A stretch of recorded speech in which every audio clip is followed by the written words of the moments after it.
নানা সংকট ও লোকসানের কারণে ঐতিহ্য হারাচ্ছে নাটোরের চক বৈদ্যনাথ চামড়ার মোকাম। এটি একসময় দেশের দ্বিতীয় বৃহত্তম চামড়ার মোকাম হিসাবে পরিচিত ছিল। দেশের বিভিন্ন প্রান্ত থেকে চামড়া এসে বেচাকেনা হতো, কিন্তু বর্তমানে নানা কারণে এই মোকামটি তার জৌলুস হারাচ্ছে। রাশেদুল ইসলামের প্রতিবেদন, জানাচ্ছেন আফরিন পপি। নাটোরের চক বৈদ্যনাথ চামড়ার মোকাম ঢাকার বাইরে দেশের সর্ববৃহৎ চামড়া বাজার, কিন্তু নানা সংকট আর লোকসানের কারণে দিন দিন হারিয়ে যাচ্ছে এই বাজার। প্রতি বছর ট্যানারির চাহিদার ৩০ থেকে ৩৫ ভাগ কাঁচা চামড়া নাটোরের এই আড়ত থেকে সরবরাহ করা হয়।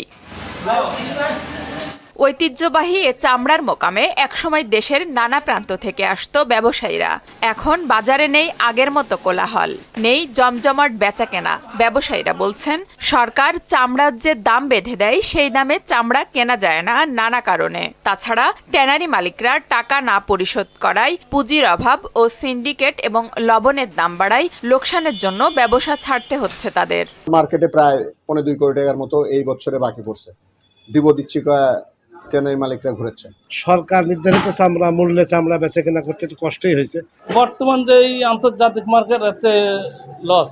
ওয়েট ব্লুটা বন্ধ হওয়াতে আমাদের চামড়ায় ধস নামছে। ইতালি, ইউরোপ কান্ট্রি যদি আসতো তাহলে চামড়াটা বেশি দামে বিক্রি হতো। চামড়া শিল্পকে বাঁচাতে দেশের বাইরে চামড়া রপ্তানির দাবি চামড়া ব্যবসায়ীদের। আমরা সরকারের কাছে দাবি জানাচ্ছি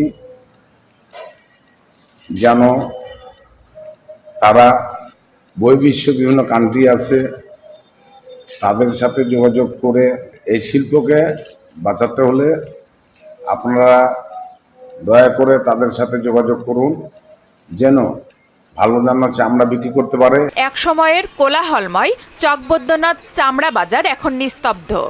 সরকার দ্রুত পদক্ষেপ না নিলে নাটোরের ঐতিহ্যবাহী চামড়া ব্যবসা হারিয়ে যাবে বলে মনে করেন ব্যবসায়ীরা।